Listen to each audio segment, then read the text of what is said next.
പൗരാണിക അറേബ്യൻ ഗോത്രങ്ങളിൽപ്പെട്ട ഒരു രണ്ട് ഗോത്രങ്ങൾ തമ്മിൽ, അല്ലെങ്കിൽ ഗോത്രങ്ങളിലെ രണ്ട് വ്യക്തികൾ തമ്മിൽ ഒരു ബെറ്റ് വെച്ചു.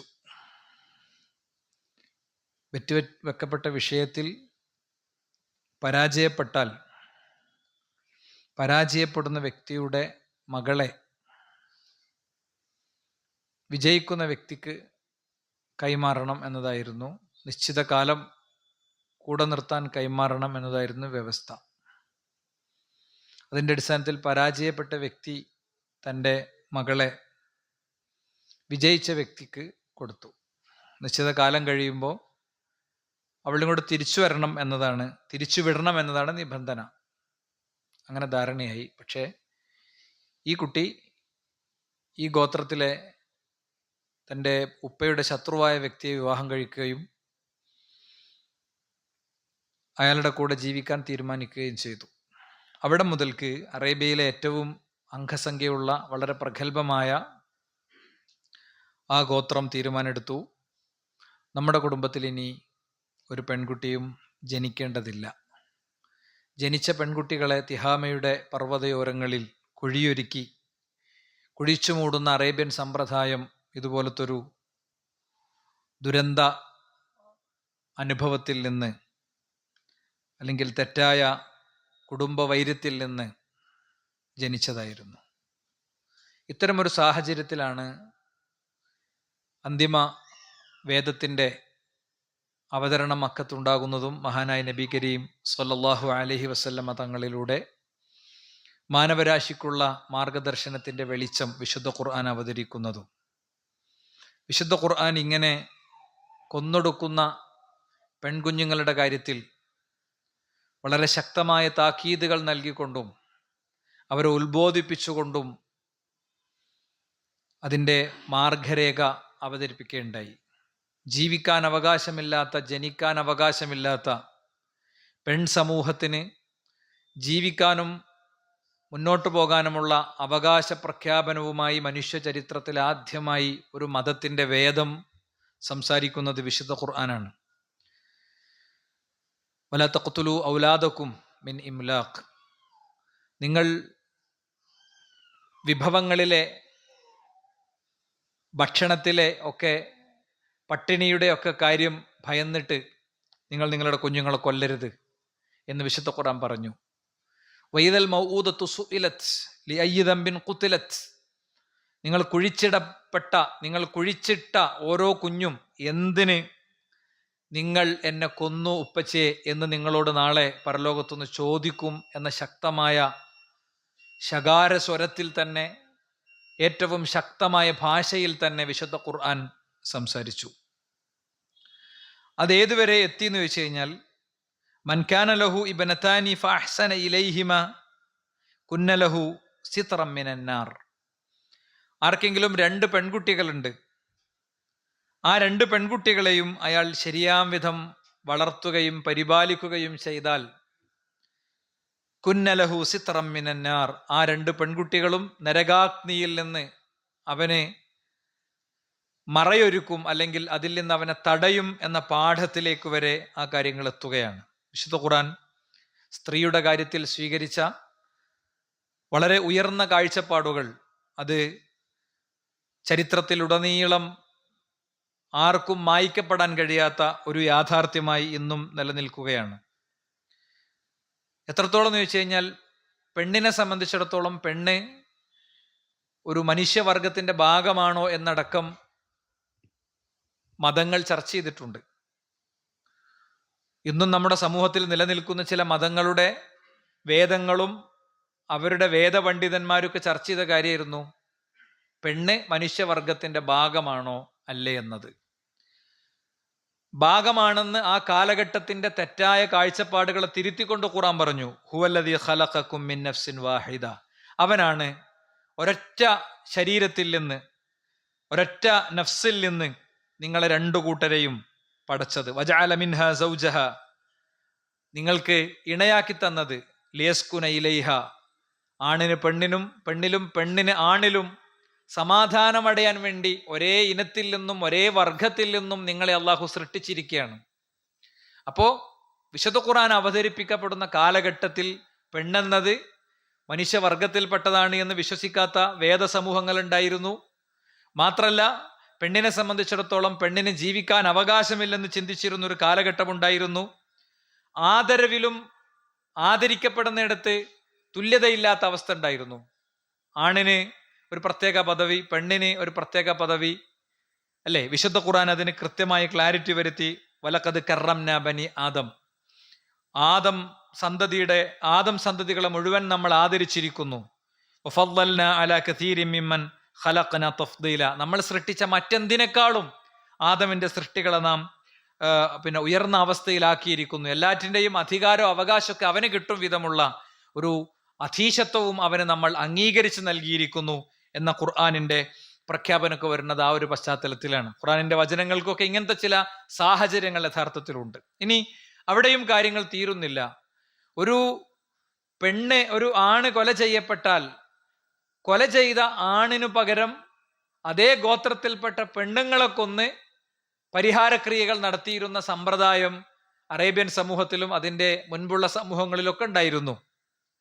പെണ്ണ് അത്ര തന്നെ വിലമതിക്കപ്പെടാത്തവളായി.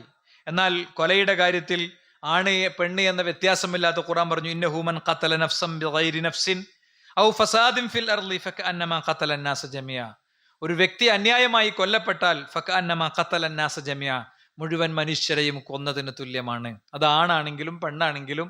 ഒരു പെണ്ണ് കൊല ചെയ്യപ്പെട്ടാലും ആ കൊല ചെയ്ത വ്യക്തി ഭൂമിയിലെ 700 കോടി 800 കോടി മനുഷ്യരെ കൊന്നതിന് തുല്യമാണെന്ന ഭാഷ വളരെ ശക്തമായി വിശുദ്ധ ഖുർആൻ ഉയർത്തിക്കൊണ്ടുവന്നിട്ടുണ്ട്.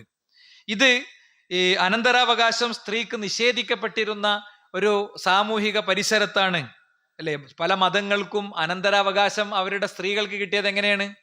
ആധുനിക കാലത്ത് അതാത് രാഷ്ട്രങ്ങളിൽ ഭരണഘടനാപരമായ പുനഃക്രമീകരണങ്ങൾ കൊണ്ടുവന്ന് അവരുടെ നിയമങ്ങളിൽ മാറ്റങ്ങൾ കൊണ്ടുവന്നുകൊണ്ടാണ് സ്ത്രീകൾക്ക് ഭരണഘടനാപരമായ അവകാശമാക്കി മാറ്റിയിട്ടാണ്, ആ രാജ്യത്തെ ഭരണഘടനാപരമായ അവകാശമാക്കി മാറ്റിയിട്ടാണ് പല മതങ്ങൾക്കും അനന്തരാവകാശം കിട്ടിയത്. എന്നാലോ വലിന്നിസാഇ നസീബും മിമ്മാ തറക്കൽ വാലിദാനി വൽ അഖറബൂൻ, ഖുർആൻ മാത്രാണ് മനുഷ്യ ചരിത്രത്തിൽ ആദ്യമായ ഒരു വേദഗ്രന്ഥം സ്ത്രീകൾക്കും വാപ്പയും ഉമ്മയും മരിച്ചാൽ, പെണ്ണിന് ബന്ധപ്പെട്ടവർ മരിച്ചാൽ സ്ത്രീക്കും ഒരവകാശമുണ്ട്, പെണ്ണും അവകാശപ്പെട്ടവളാണ്, അവളുടെ അവകാശത്തെ നിഷേധിക്കാൻ കഴിയില്ല എന്ന ശക്തമായ സമീപനം സംസാരിച്ചത് യഥാർത്ഥത്തിൽ വിശുദ്ധ ഖുർആനാണ്. മാത്രല്ല, പെണ്ണിന് വീട്ടിന്റെ ഉള്ളിൽ, പുറത്തൊക്കെ ഭയങ്കര സംഭവം, അല്ലെ? ജീവിക്കാനുള്ള അവകാശം, ജനിക്കാനുള്ള അവകാശം, സമ്പത്തിൽ തുല്യാവകാശം എന്നൊക്കെ പറയുമ്പോഴും നിത്യജീവിതത്തിന്റെ നിർണായകമായ നിമിഷങ്ങളിൽ ഇസ്ലാം ഇടപെടുകയാണ്. പെണ്ണിനെ ഒരു ഭാര്യ എന്ന നിലക്ക് ഫഅശിറൂഹുന്ന ബിൽ മഅറൂഫ്, അവളോട് നിങ്ങൾ മാന്യമായി പെരുമാറണം. എന്നിട്ട് മാന്യതയുടെ അതിർവരമ്പ് ഇസ്ലാം നിശ്ചയിച്ചത്, അത് അളക്കാനുള്ള ടൂൾ ഉപയോഗിച്ചത്, ഞാൻ മാന്യനാണോ എന്ന് അളക്കാനുള്ള ടൂൾ എനിക്ക് നിശ്ചയിച്ചു തന്നു. ഖിയാറുക്കും ലിനിസായിക്കും, നിങ്ങളുടെ സ്ത്രീകളോട്, നിങ്ങളുടെ ഭാര്യമാരോട് മാന്യമായി പെരുമാറുന്നവനാണ് മാന്യൻ. നല്ല വെളുത്ത കുപ്പായത്തിന്റെ ഉള്ളിൽ ഇരുണ്ട ഹൃദയവും കറുത്ത സ്വഭാവവും കൊണ്ട് നടക്കുന്ന ഓരോരുത്തർക്കും ഇസ്ലാം വളരെ കൃത്യമായി മാനദണ്ഡങ്ങൾ പഠിപ്പിച്ചു. വേറെ ഏത് വേദഗ്രന്ഥം, വേറെ ഏത് ദാർശനികൻ, അല്ലെ, 6-ാം നൂറ്റാണ്ടിൽ നിന്ന് വണ്ടി കയറാത്തവരെന്ന് ആക്ഷേപിക്കപ്പെടുന്ന സമൂഹം ആത്മാർത്ഥമായി ഉച്ചൈസ്തരം ഉറക്കെ വളരെ കരുത്തോടെ പറയും, ഇതുപോലത്തെ ഒരു മാർഗദർശനം ആ കാലഘട്ടത്തിൽ നിന്ന് ലോകത്തിന് വെളിച്ചമായി ഒരിക്കലും ലഭിച്ചിട്ടില്ല. ഒരു വേദഗ്രന്ഥവും പറഞ്ഞിട്ടില്ല, അല്ലെ? മറ്റു വേദഗ്രന്ഥങ്ങൾ ആദരിക്കുന്നതോടൊപ്പം ബഹുമാനിക്കുന്നതോടൊപ്പം ആക്ഷേപിക്കപ്പെടുന്ന ഒരു സമൂഹത്തിന്റെ അംഗമെന്ന നിലക്ക്, ആ വിഷയം സംസാരിക്കുന്ന ഒരു പ്രതിനിധി എന്ന നിലക്ക് വളരെ കൃത്യമായി നമുക്ക് ഈ വിഷയങ്ങൾ സംസാരിക്കാൻ പറ്റും. മാത്രല്ല, വിശുദ്ധ ഖുർആൻ വീട് സമാധാനാന്തരീക്ഷമുള്ള വീടാകാൻ എന്തൊക്കെ മാർഗദർശനാണ്. പെണ്ണിനെ സംബന്ധിച്ച കൃത്യമായ കാഴ്ചപ്പാടുകൾ പറഞ്ഞു തന്നതിന്റെ ശേഷം എന്തൊക്കെ മാർഗദർശനങ്ങളാണ് ഇസ്ലാം പഠിപ്പിച്ചത്. ഇൻ കരിഹ മിൻഹാ ഖുലുഖൻ റളിയ മിൻഹാ ഉഖറ, അല്ലാഹുവിന്റെ റസൂൽ സ്വല്ലല്ലാഹു അലൈഹി വസല്ലം തങ്ങൾ പറഞ്ഞു, നിങ്ങൾ സ്ത്രീകളെ തല്ലരുത്, നിങ്ങൾ അവളോട് പിണങ്ങി കഴിയരുത്, അല്ലേ? നിന്റെ പെണ്ണിനോട് നീ പിണങ്ങി കഴിയരുത് എന്ന് പറഞ്ഞിട്ട് പറയാണ്. പിണങ്ങാൻ നിനക്ക് കുറെ കാരണം ഉണ്ടാകും. ഇൻ കരിഹ മിൻഹാ ഖുലുഖൻ, അവളിൽ നീ മോശമായ വല്ല പെരുമാറ്റോ സ്വഭാവമോ ഒക്കെ കണ്ടാൽ, റളിയ മിൻഹാ ഉഖറ, അവളിൽ എന്തൊക്കെ നല്ല ഗുണങ്ങളുണ്ട്, സ്വഭാവങ്ങളുണ്ട്. അവളിൽ എന്തൊക്കെ നല്ല ഗുണങ്ങളും സ്വഭാവങ്ങളും ഉണ്ട്. നീ താലോലിക്കുന്ന നിന്റെ പൊന്നോമനകളെ, നീ രോഗിയാകുമ്പോൾ നിന്നെ പരിചരിക്കാൻ ഉണ്ടാകുമെന്ന് വിചാരിക്കുന്ന നിന്റെ മക്കളെ, നിന്റെ വീടിന്റെ അന്നം ഇപ്പോൾ നീ രോഗിയായി വീട്ടിലിരിക്കുമ്പോൾ നടത്തുന്ന നിന്റെ മകനെ, നിന്റെ വെളിപ്പാടകലെ കാത്തു നിൽക്കുന്ന കുട്ടികളെ ഒക്കെ പെറ്റ് പോറ്റി വളർത്തിയത് അവരാണ് അല്ലെ. അങ്ങനെ ആശ്വസിക്കാവുന്ന എന്തെല്ലാം കാര്യങ്ങൾ നിനക്കുണ്ട്, അതിലേക്ക് ചുരുക്കി അവളുടെ കുറവുകൾ അവൾക്ക് പുറത്തു കൊടുക്കണം എന്ന് ഇസ്ലാം പഠിപ്പിച്ചു. അവിടെയും തീരുന്നില്ല. പെണ്ണിന് സാമ്പത്തികമായ ഒരു ഉത്തരവാദിത്വം ഇസ്ലാം കൊടുത്തിട്ടില്ല. പെണ്ണിന് സാമ്പത്തികമായ വീട് നടത്തലിന്റെ ഒരു ഉത്തരവാദിത്വം ഇസ്ലാം കൊടുത്തിട്ടില്ല. പരസ്പര ധാരണയുടെയും പരസ്പര സ്നേഹത്തിന്റെയും പ്രണയത്തിന്റെയും ബഹുമാനത്തിന്റെയൊക്കെ അടിസ്ഥാനത്തിൽ ശമ്പളം കിട്ടുന്ന പെണ്ണിന് സ്വന്തം വീടിന്റെ കാര്യങ്ങൾ നോക്കാൻ ബാധ്യതയുണ്ടാകുന്നു മാത്രം.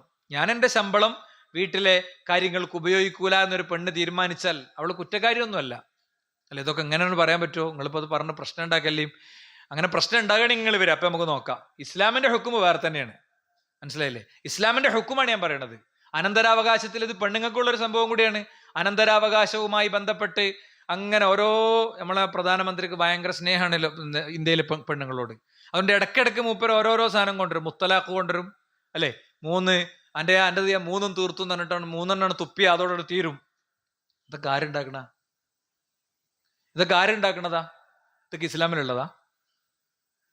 ഒരാള് എൻ്റെ 3 തീർന്നു എന്ന് പറഞ്ഞാൽ തുപ്പിയാല് 3 തീരില്ല. അത് മീസാഖ് എന്ന ഖലീലാണ്. അത് അങ്ങനെ തീരുമൊന്നുമില്ല. അതൊക്കെ തീരുമെന്ന് വെച്ച് കഴിഞ്ഞാൽ നിന്നെ ഞാൻ തൊലാഖ് ചെയ്തു എന്നൊരു പെണ്ണിനോട് പറഞ്ഞ തൊലാഖാണ്, അതിൽ സംശയമൊന്നുമില്ല.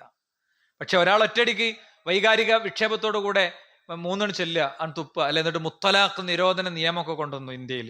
മുത്തലാഖ് നിരോധന നിയമം കൊണ്ടുവന്നപ്പോൾ എന്താണ്, അതിൽ മുസ്ലിം സമൂഹത്തിൽ 2 വീക്ഷണങ്ങളുണ്ട് എന്ന് അറിയണോണ്ട് തന്നെ ആ 2 വീക്ഷണങ്ങളുടെ പേരിൽ ഏറ്റുമുട്ടിക്കൊള്ളുന്നാണ് ആര് വിചാരിച്ചത്?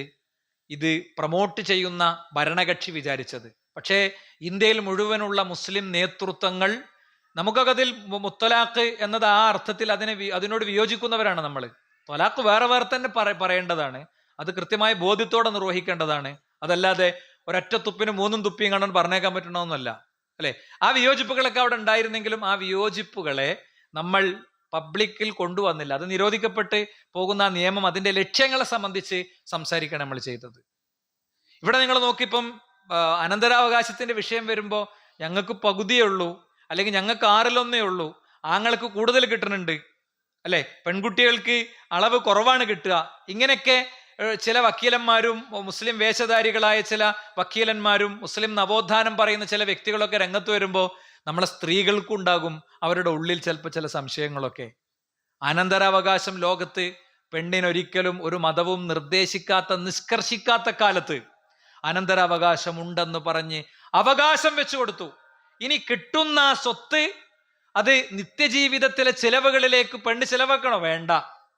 ഞാൻ മുമ്പും ഈ മിമ്പറിൽ പറഞ്ഞൊരു ഉദാഹരണം പറയാം. എന്താ, 800 തെങ്ങുള്ളൊരു തോട്ടത്തിൽ നിന്ന് ഭാര്യന്റെ വകയിൽ കിട്ടിയ 800 തെങ്ങുള്ള തോട്ടത്തിൽ നിന്ന് 800 അവിടുന്ന് കിട്ടിയ തേങ്ങ വിറ്റ പൈസ ഒരു റബ്ബർ ബാൻഡിൽ ഇട്ടിട്ട് കൊണ്ടുവന്ന് കൊടുക്കണം. എടി തൻ്റെ പൈസ തന്നാ വാങ്ങാം, അത്രേ പറ്റുള്ളൂ. ചില ആൾക്കാർ അതൊക്കെ ഒരു അവകാശമായിട്ടാണ് കാണല്. ഭാര്യന്റെ ഭാഗത്തു നിന്ന് കിട്ടുന്ന സ്വത്തിന്റെ പേരിൽ തെറ്റിയിട്ട് അവസാന കാലത്ത് ഭാര്യ വീട്ടിക്ക് പോകാത്ത എത്ര ചങ്ങാതിമാരുണ്ട് നമ്മളെ നാട്ടില്? ഭാര്യക്ക് സ്വസ്ഥത കൊടുക്കാത്ത എത്ര ആളുകളുണ്ട്? എന്നാലും എനിക്ക് അവിടെ അല്ല തന്ന്, എന്നാലും എനിക്ക് ഇവിടെ അല്ല തന്ന്. മൂപ്പര അവകാശന്മാരുണ്ട്. അത് വേറെ പറയാം കേട്ടോ. പെണ്ണിന് അനന്തരാവകാശം കൊടുക്കുമ്പോൾ ഭൂമി അവിടെ വേറെ പറയാം. പക്ഷെ നമുക്ക് മിണ്ടാ റൈറ്റ് ഇല്ല. നമ്മളതേ അല്ലത്. എന്നോട് പറഞ്ഞില്ല, എന്നാലും ഇങ്ങോട്ടൊന്ന് ചോദിക്കേണ്ടതല്ല. എന്തിനു ചോദിക്കണം നിങ്ങളോട്? അത് അവരുടെ കുടുംബ സ്വത്താണ്, അവരുടെ സാധനമാണ്. അത് അവരായിട്ട് ഹാൻഡിൽ ചെയ്യേണ്ടതാണ്. അതിൽ നമ്മൾ പോയിട്ട് പ്രതിസന്ധി ഉണ്ടാക്കലല്ല, യാതൊരു സംശയമില്ല. അപ്പോ ഞാൻ പറയാൻ ശ്രമിക്കുന്നത്, വീടിന്റെ ഉള്ളിൽ ശാന്തമാകാനുള്ള എന്തെല്ലാം മാർഗദർശനങ്ങളാണ് ഇസ്ലാം കൊടുത്തത്. വിവാഹം കഴിപ്പിക്കുക മാത്രമല്ല ചെയ്തത്, വിവാഹം സുരക്ഷിതമായി നിൽക്കാൻ ആവശ്യമായ 100 തത്വങ്ങൾ ഇസ്ലാം യഥാർത്ഥത്തിൽ പഠിപ്പിച്ചിട്ടുണ്ട്. ഇനി നിങ്ങൾ നോക്കൂ സുഹൃത്തുക്കളെ, വിജ്ഞാന അന്വേഷണത്തിന്റെ കാര്യത്തിൽ എന്താ, പഠിക്കണ കാര്യത്തിൽ പെണ്ണിന് പഠിക്കാം. പെണ്ണിന് പഠിക്കണതിൽ യാതൊരു തകരാറ്, ഒരു കുഴപ്പവും ഇസ്ലാം എവിടെയും പറഞ്ഞിട്ടില്ല. തൊലബുൽ ഇൽമി ഫരീളത്തുൽ അലാ കുല്ലി മുസ്ലിം. ഇൽമ പഠിക്കൽ ഓരോ വിശ്വാസിയുടെയും ബാധ്യതയാണെന്ന് പഠിപ്പിച്ചതിൽ ആദ്യത്തെ കാര്യം മതപരമായ അറിവുകൾ തന്നെയാണ്. ആ മതപരമായ അറിവ് ആഴത്തിൽ ആണും പെണ്ണും ഒക്കെ ഉണ്ടാക്കണം. വാപ്പ മരിച്ചാൽ, ഉമ്മ മരിച്ചാൽ, സ്ഥിരം നാട്ടിൽ കുളിപ്പിക്കണേ, സ്ഥിരം നാട്ടിൽ കഫൻ ചെയ്യണേ ആളുകൾ വരിക, അവരെ കൊണ്ട് ചെയ്യിപ്പിക്കുക, നമ്മളിങ്ങനെ അവിടെ കയ്യും കെട്ടി ഇങ്ങനെ നിൽക്കുക, അല്ലേ? ഇതാണ് ഇപ്പൊ പൊതുവെ നാട്ടിൽ നടക്കാറുള്ളത്. മയ്യത്ത് എങ്ങനെ കുളിപ്പിക്കണം, ഇതൊന്നും വലിയ പണിയുള്ള കാര്യമൊന്നുമല്ല. നമ്മളൊക്കെ ഇപ്പം എടുക്കണ പണിന്റെ അത്ര പണിയൊന്നുമില്ല. ഇതൊക്കെ കൃത്യമായി വീഡിയോ ചിത്രീകരിച്ച് പഠിപ്പിച്ചു വെച്ചത് യൂട്യൂബിലുണ്ട്. ഇപ്പൊ പുതിയൊരു ഇപ്പൊ നമ്മുടെ ജമീലിൽ പുതിയൊരു ഇതിറങ്ങിയിട്ടുണ്ട്. എന്താണ്, ഇപ്പോ മയ്യത്ത് സംസ്കരണം നടത്തിക്കൊണ്ടിരിക്കുമ്പോൾ ഒരാൾക്ക് സംശയം വന്നാൽ എന്താ ചെയ്യുക? അങ്ങനെ വിഷയം ഉണ്ടല്ലോ, ഇനിയിപ്പോ എന്താ കാട്ടുക? അപ്പൊ അങ്ങനത്തെ ആളെ വരെ മുന്നിൽ കണ്ടിട്ട് ഉപയോഗിക്കാൻ പറ്റിയ പുതിയൊരു ഫീച്ചർ ജമീലിൽ കൊണ്ടുവന്നിട്ടുണ്ട്. ഇങ്ങനെ വായിച്ചു പോയി ആ സംശയമുള്ളത് മാത്രം ഞെക്കിയിട്ട് അതിന് കണ്ടിട്ട് ആണ് മയ്യത്ത് കുളിപ്പിക്കുക. അങ്ങനെ ആകണം എന്നല്ല ഞാൻ പറഞ്ഞത്. മറിച്ച് നമ്മുടെ വീട്ടിൽ മരിച്ചൊരു വ്യക്തിയുടെ മയ്യത്ത് നമ്മൾ കുളിപ്പിക്കണം. അതിനുള്ള ഇൽമ നമ്മൾ നേടണം. അതേപോലെ ഭൗതികമായ വിജ്ഞാനങ്ങളും നേടാം, അല്ലേ? പക്ഷേ പലപ്പോഴും പെൺകുട്ടികളുടെയൊക്കെ വിദ്യാഭ്യാസ കാര്യത്തിൽ നല്ല കാഴ്ചപ്പാട് നമ്മുടെ രക്ഷിതാക്കൾക്ക് പുതിയ കാലത്ത് ഉണ്ടാവണമെന്ന് ഞാൻ പ്രത്യേകം പറയാണ്. കുട്ടി എന്ത് കോഴ്സ് തിരഞ്ഞെടുക്കുന്നു, ആ കോഴ്സിലൂടെ അവൾ എന്ത് ജോലിക്കെത്തുന്നു, ആ ജോലി അവളെയും അവളുടെ കുടുംബ ജീവിതത്തെയും ഒക്കെ എങ്ങനെ ബാധിക്കുന്നു എന്നുള്ളതൊക്കെ നമ്മൾ പരിശോധിക്കണം. കുട്ടികൾ അവരുടെ ഒരു പ്രായത്തിൽ അന്തല്ലാതെ ഓരോന്ന് പറയും. ഇപ്പൊ എനിക്കറിയാം, ഞാൻ മെമ്പറിൽ മുമ്പ് പറയണോ എനിക്കറിയില്ല, കുട്ടിക്ക് എയർ ഹോസ്റ്റസ് ആകണം എന്ന് പറഞ്ഞിട്ടൊരു ആ പാരന്റ് ഒരു കുട്ടിയുടെ നമ്മുടെ അടുത്ത് വന്നു. എങ്ങനെയെങ്കിലും ഒന്ന് പറഞ്ഞോളെന്ന് ശരിയാക്കണം, ഓളെന്ന് ഭയങ്കര വാശിയിലാണ്. അപ്പൊ ഞാൻ ആ കുട്ടീനോട് പറഞ്ഞു, എയർ ഹോസ്റ്റസ് ആകണില്ല, നല്ല ജോലിയാണ്, ഒരുപാട് രാജ്യങ്ങൾ കാണാം, ഫ്ലൈറ്റിൽ പോകാം, നല്ല സംഭവമാണ്. അപ്പൊ ഈ വാപ്പ ഇങ്ങനെ കണ്ണുക്ക് നോക്കുകയാണ്. ഇപ്പൊ കൊണ്ടുവന്നത് എന്തിനാണ്? ഇവളെ എയർ ഹോസ്റ്റസ് ആകണം എന്നുള്ളതിന്ന് മോചിപ്പിക്കാനാണ് കൊണ്ടുവന്നത്. വന്നിട്ട് ഇപ്പൊ ഞാൻ പറയണത് എന്താണ്? എയർ ഹോസ്റ്റസ് ജോലിയുടെ എല്ലാ ഗുണങ്ങളെ കുറിച്ചാണ് ഞാൻ പറയണേ. അപ്പൊ ഇവരിങ്ങനെ കണ്ണുക്ക് നോക്കുകയാണ്. ഇപ്പൊ ആങ്ങിക്ക് കാണിക്കണ്ട എൻ്റെ അടുത്ത്. അപ്പൊ ലാസ്റ്റ് ഞാൻ പറഞ്ഞു, ആ കുട്ടീനോട് പറഞ്ഞു, ഇത് ഈ VIP ഛർദ്ദിക്കണത് വരലും അവിടുത്തെ ടോയ്ലറ്റ് ക്ലീൻ ചെയ്യലൊക്കെ ജോലിന്റെ ഭാഗം. മുഴുവൻ എന്ന് പറഞ്ഞു കുട്ടി. പറഞ്ഞു തരുന്നതിന്റെ മുമ്പ് എയർ ഹോസ്റ്റസ് ആകേണ്ടി വെച്ചു, വേണ്ടായിരുന്നു. അപ്പൊ എന്തേ നീ അങ്ങനെ ആഗ്രഹിക്കാൻ കാരണം? അവളുടെ ഫ്രണ്ട് ഉണ്ട്, അവളുടെ പ്രൊഫൈൽ പിക്ചർ അതേ +2 മുമ്പ് പഠിച്ചൊരു കുട്ടി അവളുടെ പ്രൊഫൈൽ പിക്ചറിൽ കണ്ടതാണ് ഇപ്പോ അവളുടെ ആഗ്രഹത്തിന്റെ മാനദണ്ഡം, അല്ലെ? ഇപ്പൊ UK US പറക്കണ തിരക്കിലാണ് നമ്മളെ കുട്ടികൾ. UK US, ഉസ്ബെക്കിസ്ഥാനിലേക്കും ഒക്കെ. ഉസ്ബെക്കിസ്ഥാൻ MBBSന്റെ കാലാണ് ഇപ്പോ, അല്ലെ? ഉസ്ബെക്കിസ്ഥാൻ MBBSനെ കുറിച്ച് ഞാൻ പറഞ്ഞത് ആരെങ്കിലും മുറിച്ച് ക്ലിപ്പിട്ടാല് ഇവിടുത്തെ മാഫിയ അടുത്ത ദിവസം വിടൂല. നിങ്ങൾക്ക് കാണാൻ വേണമെങ്കിൽ ഓൺലൈനിൽ. ഓൺലൈനിൽ കുത്തുമ്പോ പോലാന്ന് ഞാൻ മനസ്സിലാക്കണം, വീഡിയോ ഇല്ലാത്തതുകൊണ്ട്. മനസ്സിലായില്ലേ? എന്താണ്, ഉസ്ബെക്കിസ്ഥാനിൽ പോയി ഒരാളെ, ഞാൻ ജസ്റ്റ് ഒരു പോയിന്റ് പറയണം, ഉസ്ബെക്കിസ്ഥാനിൽ പോയി ഒരാൾ MBBS പഠിച്ചാൽ ആ നാട്ടിലാണ് ജോലി ചെയ്യേണ്ടത്, അല്ലെ? ആ നാട്ടിൽ ജോലി ചെയ്യണമെങ്കിൽ ആ നാട്ടിലെ ഭാഷ അറിയണം. അവിടെ ജോലി ചെയ്യാൻ പറ്റൂല. ആ നാട്ടിലെ നിയമമാണ്, അവിടുത്തെ ഭാഷ അറിയാതെ അവിടെ ജോലി ചെയ്യാൻ പറ്റൂല. ഇനി നാട്ടിലേക്ക് വന്നാൽ നാട്ടിൽ 2 വർഷം അഡീഷണൽ കോഴ്സ് ചെയ്ത് അതിന്റെ ഈക്വലന്റ് ആകണമെങ്കിൽ അതിന് വേണ്ട കോഴ്സ് ചെയ്യണം. അവിടെയും തീർന്നില്ല. ആ ടെസ്റ്റില് 100 ആളെ എഴുതി 20 ആളെ ജയിക്കണേ. ഇവിടെ നീറ്റ് എഴുതിയിട്ട് ഇവിടെ ഇന്ത്യയിലെ യൂണിവേഴ്സിറ്റികളിൽ, ഇന്ത്യയിലെ മെഡിക്കൽ യൂണിവേഴ്സിറ്റികളിലൊന്നും കിട്ടാൻ സാധ്യത ഇല്ലാത്തതുകൊണ്ട് അങ്ങോട്ട് പോയത്. അങ്ങനത്തെ ഒരു കുട്ടി എങ്ങനെ ഇവിടെ വിജയിക്കുക? 2028 എത്തുമ്പോൾ നമ്മുടെ നാട്ടിൽ കൂട്ട ആത്മഹത്യകളുടെ സാധ്യതയുണ്ട്. നമ്മൾ ഇത്തരം വിഷയങ്ങൾ കൃത്യമായി പ്രതിപക്ഷ നിരകളെയും ഭരണപക്ഷ നിരകളെയൊക്കെ പോയി കണ്ടു പറഞ്ഞ് സംസാരിച്ചിട്ടുണ്ട്. കൃത്യമായി ഇതിന്റെ ഡോക്യുമെന്റ്സ് ഒക്കെ കൊടുത്ത് കൃത്യമായി സംസാരിച്ചിട്ടുണ്ട്. ഞാൻ സാന്ദർഭികമായിട്ട് നിങ്ങളോട് പറഞ്ഞൊന്ന് മാത്രം. അത് വരാൻ പോവാണ്. കാരണം എന്താ, 30 ലക്ഷം 40 ലക്ഷമൊക്കെ പലിശക്ക് എടുത്തിട്ടാണ്, എഡ്യൂക്കേഷൻ ലോൺ എടുത്തിട്ടാണ് മക്കളെ വിദ്യാഭ്യാസ സ്വപ്നം സാക്ഷാത്കരിക്കാൻ പറഞ്ഞേക്കണത്. സഹോദരന്മാരെ, നമ്മുടെ സാമ്പത്തികാവസ്ഥയിൽ നിന്നിട്ടുള്ള എഡ്യൂക്കേഷൻ സ്വപ്നങ്ങളാണ് കുട്ടിക്ക് കൊടുക്കേണ്ടത്. കുടുംബത്തെ മുഴുവൻ ബാധ്യതയിലാക്കിയിട്ട് പറക്കാൻ നിൽക്കണ പക്ഷിനെ പിടിക്കാൻ നിൽക്കരുത്. ഈ ചെറിയ പ്രായത്തിൽ കുട്ടികളെ സംബന്ധിച്ചിടത്തോളം അവർക്ക് അവരുടെ ചിന്തകൾക്കൊക്കെ ഒരുപാട് പരിമിതികളുണ്ട്. ആ പരിമിതികളെ നമ്മൾ തിരിച്ചറിയണം എന്നാണ് ഞാൻ പറയാം. അതുകൊണ്ട് തന്നെ ഇസ്ലാമിക ചരിത്രം എടുത്ത് പരിശോധിച്ചാൽ ഒരുപാട് സ്ത്രീകൾ വൈജ്ഞാനിക രംഗത്ത് മുന്നേറിയ ഒരുപാട് ആളുകളെ നമുക്ക് കാണാൻ പറ്റും. ആയിഷ റളിയല്ലാഹു അൻഹയെ കുറിച്ച് ഹിശാം ബിൻ ഉർവ പറയുന്നുണ്ട്, മാ റഅയ്തു അഹദൻ അഅലമു ബിൽ ഫിഖ്ഹി വലാ ബിത്ത്ബി വലാ ബിശ്ശിഅരി മിൻ ആയിഷ. ആയിഷ ബീവിയെക്കാളും കവിത, കർമ്മശാസ്ത്രം, അതേപോലെ തന്നെ വൈദ്യശാസ്ത്രം ഇതറിയുന്ന ഒരാളെ ഞാൻ അന്ന് അറേബ്യയിൽ കണ്ടിട്ടില്ല. ആ കാലഘട്ടത്തിന്റെ വൈദ്യശാസ്ത്രം ആഴത്തിൽ അവർക്ക് അറിഞ്ഞിരുന്നു. അതേ സമയത്ത് അവർക്ക് ഫിഖ് അറിഞ്ഞിരുന്നു. നമ്മളെ കുട്ടിയൊക്കെ ബാക്കിയൊക്കെ അറിയും, നിസ്കരിക്കാൻ അറിയില്ല, നിസ്കാരത്തിലെ ദിക്ർ അറിയില്ല, ഭയങ്കര ഡോക്ടറാണ്. അവസാനം ഈ ഡോക്ടറെ കൊണ്ട് കുടുങ്ങും, ബാപ്പിയമ്മയും കുടുങ്ങും. അപ്പൊ കുട്ടിക്ക് അതിനൊക്കെ സംവിധാനം ഉണ്ട്. നിങ്ങളാ പറഞ്ഞാൽ ഞാൻ സമ്മതിക്കൂല. കൃത്യമായ സംവിധാനം ഉണ്ട്. പണ്ടത്തെ പോലെ ഒന്നല്ല. ഒരു കുട്ടി MBBS പഠിക്കുമ്പോൾ ആ MBBS പഠിക്കുന്ന വർഷത്തിന്റെ ഒപ്പം അവരുടെ മൊഡ്യൂളും അവരുടെ പരീക്ഷയും ഒക്കെ നോക്കി അതിനനുസരിച്ച് കോഴ്സ് സെറ്റ് ചെയ്ത് നമ്മുടെ കൂട്ടായ്മ കുട്ടികളുടെ കൂടെ ഉണ്ട്, ക്യാമ്പസുകളിൽ മുഴുവൻ ഉണ്ട്. ഇപ്പൊ പ്രൊഫഷണൽ വിദ്യാർത്ഥികളുടെ കോൺഫറൻസ് വരാൻ പോവാണ് തിരുവനന്തപുരത്ത് സെപ്റ്റംബർ മാസത്തിൽ. എന്താ 3 ദിവസത്തെ ക്യാമ്പാണ്. പക്ഷെ ആ 3 ദിവസത്തെ ക്യാമ്പിന് കുട്ടി എത്തണമെങ്കിൽ കുറച്ച് കാര്യം നമ്മൾ ചെയ്യേണ്ടത് നമ്മൾ ചെയ്യൂല. അത് നമ്മൾ ചെയ്യൂല. അപ്പൊ നമ്മളവിടെ 100 മർമ്മം നോക്കും. എന്നിട്ട് അവസാനം കൊണ്ടുപോയി ചാടിന്റെ ശേഷം നിലവിളിക്കും. അല്ലേ? ഒരുപാട് കാർഡിയാക് ഡോക്ടർമാരും കാർഡിയാക് സർജറികളോട് വലിയ പ്രശ്നമല്ല. ഞാനിത് പറയുമ്പോൾ കുറച്ച് പരിക്കനാവും. കാരണം കുട്ടികളുടെ പ്രശ്നവും കാര്യങ്ങളൊക്കെ കഴിഞ്ഞൊരു 10 കൊല്ലമായിട്ട് നമ്മുടെയൊക്കെ അടുത്ത് വരുന്ന ഒരുപാട് കേസുകളുടെ പശ്ചാത്തലത്തിലാണ് ഞാനിത് പറയുന്നത്. ആ 3 ദിവസത്തെ ക്യാമ്പ് എന്താ? 100% ആത്മീയ അന്തരീക്ഷത്തിൽ അവര് കാര്യങ്ങൾ കേൾക്കുകയാണ്, പഠിക്കുകയാണ്, മനസ്സിലാക്കുകയാണ്. അത് അവർക്കുള്ള എനർജിയാണ്, ഒരു വർഷത്തേക്കുള്ള ഊർജ്ജമാണ് അവിടെ കൊടുക്കുന്നത്. വഴികളാണ് യഥാർത്ഥത്തിൽ കാണിച്ചു കൊടുക്കുന്നത്. നോക്കൂ നിങ്ങൾ, ആയിഷ റളിയല്ലാഹു അൻഹയുടെ ശിഷ്യയായിരുന്നു അംറ ബിൻത്ത് അബ്ദുറഹ്മാൻ. വറ്റാത്ത അറിവിന്റെ സാഗരം എന്നാണ് പിന്നെ ഖാസിം ബിൻ അബ്ദുറഹ്മാൻ അവരെ കുറിച്ച് യഥാർത്ഥത്തിൽ പറഞ്ഞത്. ഉമ്മു ദർദ ജാമിയ ദിമഷ്കിൽ പുരുഷന്മാർക്ക് ക്ലാസ് എടുത്തിരുന്നു എന്നാണ്. അല്ലെ? പുരുഷന്മാർക്ക് ക്ലാസ് എടുത്തിരുന്നു. രാജാവ് അവരുടെ ക്ലാസ്സിൽ പങ്കെടുത്തിരുന്നു. അപ്പൊ മുസ്ലിം സ്ത്രീകൾ എന്ന് പറഞ്ഞാൽ ഇങ്ങനെ അടച്ച് ഒതുക്കി എവിടെയോ കൊണ്ടേ ഇട്ടതാണെന്നൊക്കെ ഉള്ള വ്യാജ പ്രചാരണങ്ങളെ നമ്മൾ കാണണം. ഇമാം ഷാഫി റഹിമഹുല്ല, ഇമാം ബുഖാരി, അതുപോലെ തന്നെ ഇബ്നു ഹജർ അൽ അസ്ഖലാനി, ഇവരുടെയൊക്കെ പിന്നെ ഉസ്താദത്തുകൾ, അവരെ പഠിപ്പിച്ച സ്ത്രീകളുണ്ടായിരുന്നു. അവരെ ഹദീസും ഫിഖ്ഹും ഒക്കെ പഠിപ്പിച്ച സ്ത്രീകളുണ്ടായിരുന്നു. അൽ ഇസ്വാബ ഫി തമീസ് സ്വഹാബ എന്ന ഗ്രന്ഥത്തിൽ ഇബ്നു ഹജർ അൽ അസ്ഖലാനി റഹിമഹുല്ല ധാരാളം സ്ത്രീകളെ കുറിച്ച്, വിജ്ഞാനം സമൂഹത്തിന് പകർന്നു കൊടുത്ത സ്ത്രീകളെ കുറിച്ച് പറഞ്ഞിട്ടുണ്ട്. തഹ്ദീബുൽ അസ്മാ വൽ ലുഗാത്ത് പോലുള്ള ഗ്രന്ഥങ്ങളിൽ, താരീഖുൽ ബഗ്ദാദ്, അല്ലെ, ഇതുപോലെയുള്ള ഗ്രന്ഥങ്ങളിലൊക്കെ കാണാം. പക്ഷേ അവര് ചുണ്ടിൽ ലിപ്സ്റ്റിക് ഇട്ട് വേഷവിധാനങ്ങൾ ചെയ്ത് ശരീരം പ്രദർശിപ്പിച്ച് സമൂഹത്തിലേക്ക് ഇറങ്ങി എവിടെയും കാണൂല. ഒരു സ്ത്രീക്ക് ഇസ്ലാം കൊടുക്കുന്ന പരിരക്ഷയുടെ ഒരു തലമുണ്ട്.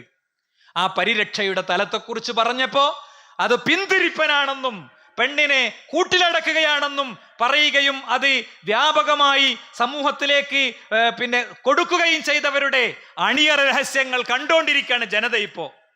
അല്ലെ? ഏറ്റവും മുതിർന്ന ഈ വർഷം സിനിമയിൽ ഏറ്റവും നല്ല അഭിനയത്തിന് സമ്മാനം കിട്ടിയ സ്ത്രീ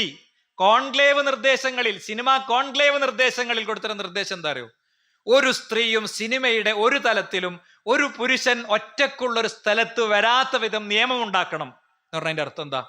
ഒരു ഡയറക്ടർ ഒരു സ്ത്രീയുമായി ഡയറക്ഷനുമായി ബന്ധപ്പെട്ട ഒരു കാര്യം പറയാൻ ഒരു സ്ത്രീയുടെ കൂടെ ഒറ്റക്കിരുന്നാൽ അയാൾക്കെതിരെ IPC പ്രകാരം പുതിയ വകുപ്പിടണം. അതതിന്റെ അർത്ഥം. ഇസ്ലാം ഇത് പണ്ടേ പറഞ്ഞു. ഒരു ഹൽവത്തൊരിക്കൽ ഉണ്ടാകരുത്. ഒരു ആണും ഒരു പെണ്ണും ഒരു സ്ഥലത്ത് ഒറ്റക്കാകുന്ന അവസ്ഥ ഉണ്ടാകരുത്. അങ്ങനെ ഉണ്ടായാൽ സാലിദുഹുമ ശൈത്താൻ, മൂന്നാമത്തെ ശൈത്താനാണ്. അപ്പൊ എന്താ പറഞ്ഞത്? ഈ ഹദീസ് ഉദ്ധരിക്കണവരെ പറ്റി ഇവർക്കൊക്കെ കഴപ്പാണ് എന്നാ പറഞ്ഞത്. സോഷ്യൽ മീഡിയന്റെ ഭാഷ തന്നെ. ഇവർക്കൊക്കെ കഴപ്പാണ്, അല്ലെ? ഇവർക്കൊക്കെ കഴപ്പാണെന്നാ പറഞ്ഞത്. ഇത് കാണുമ്പോഴത്തേനാണ് പൊട്ടി വീണതാണോ ലൈംഗികത എന്ന് ചോദിച്ചത്. ഇപ്പോഴോ പുറത്തു വിടാനുള്ള കുറച്ച് പേപ്പറല്ലേ അവിടെ പുറത്തേക്ക് വരട്ടെ.